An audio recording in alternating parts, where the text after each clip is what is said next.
Hi guys, so I got a suggestion on Discord to do a series on how to get started with long-range shooting in Sweden. So to do that, I was thinking maybe just start from the very beginning. So I'm considering a person that's basically never been out shooting before, starting basically from scratch. So if you're not doing that, jump forward. So how to get started at the very beginning is what this video will be about. So you're a person, you have to be above 18 years of age to be able to do this, and you want to get started shooting. So let's minimize my beautiful face. Whip. So regarding how this is handled at the moment, there's a special variant of shooting for the Swedish Sport Shooting Federation or Svenska Skyttesportförbundet that's called Kikarfält, or field shooting with optics, basically. So before this came to pass, you could only have diopters, and you only shot basically at most at 300 meters usually. There's exceptions to everything. There are extended ranges. Anyway, so you can't get a license on this on field shooting with an optic for some stupid reason. Internal politics of this shooting federation, basically, or FUDs. But still, this is the discipline that's growing the most. All new shooters want to get in on it. And yeah, you're the target for this video. So anyway, first step should be to go to skyttesport.se. I'll put links in the description. And go to Förening, which means shooting club. Then go down to find your shooting club or hitta din förening. Boop. And here you can search for wherever you live, which is the closest. And make sure that gevär or rifle is selected there, so you know that they're actually having that in the rulebook. Try to find a shooting club with a 300 meter range at least. And yeah, that should be it.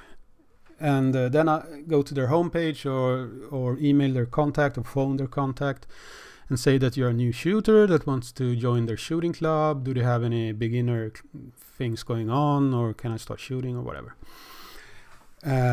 So regarding owning the firearm, if you've been part of a shooting club that's associated with Svenska Sportskytteförbundet, this organization, then you can, after 6 months, you can, if you take certain practical tests, you can apply for a license.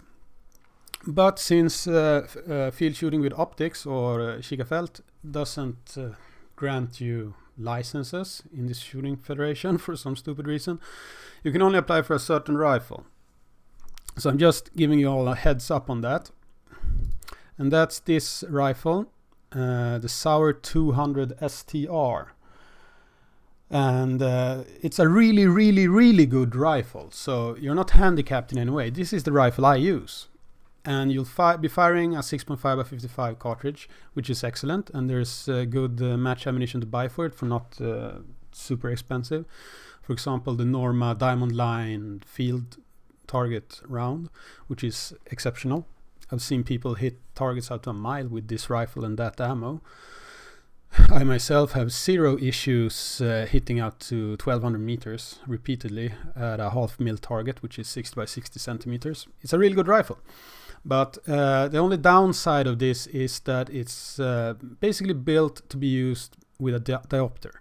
So it has a rail on the receiver, but you have to put a Picatinny rail on it to be able to put optics on it. And yeah, I'll get to that in another video about the weapon.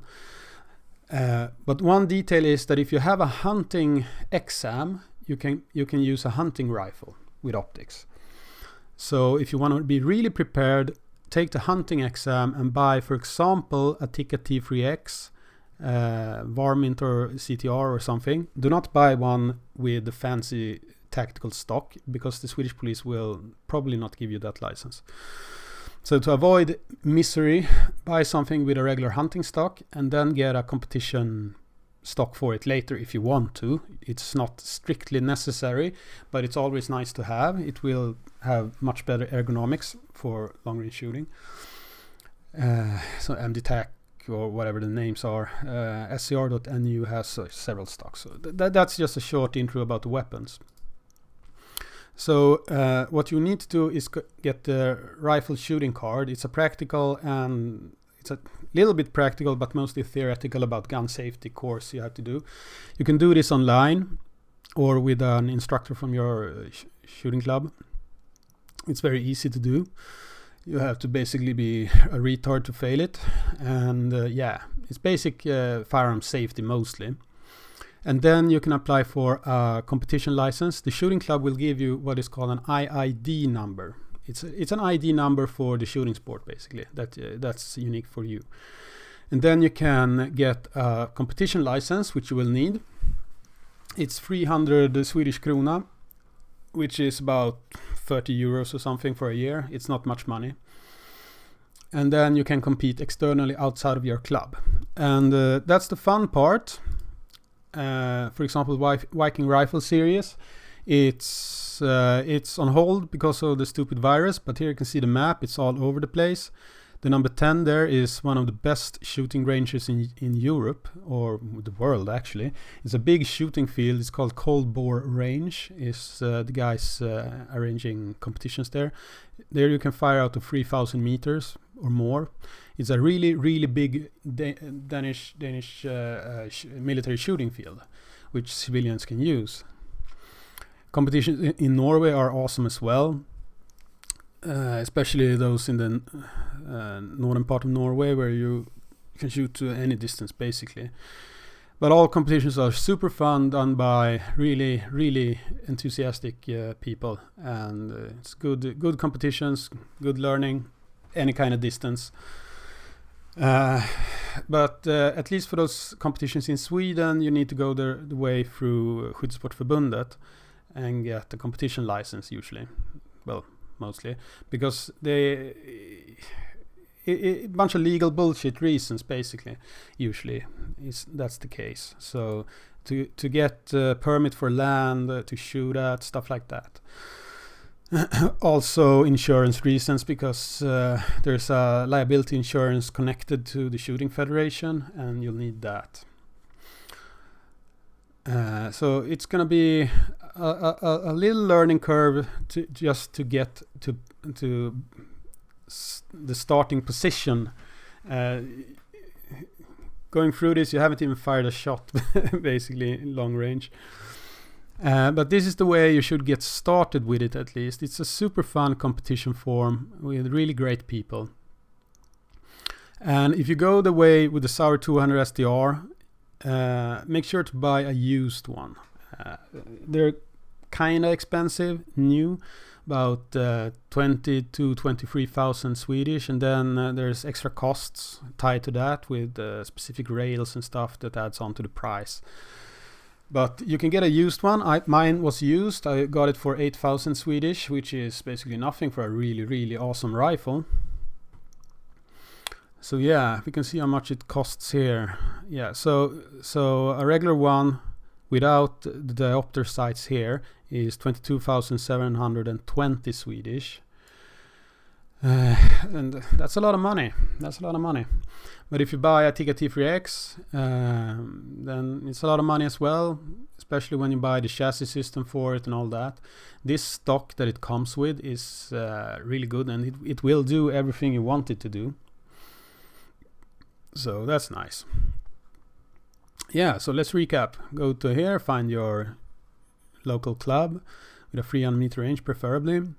And yeah, if they're part of they might have, one of the reasons you might want to get a Sauer 200 SDR is because it is an official discipline for this shooting federation, so they can't really deny you to go to the range and shoot with this rifle with an optic.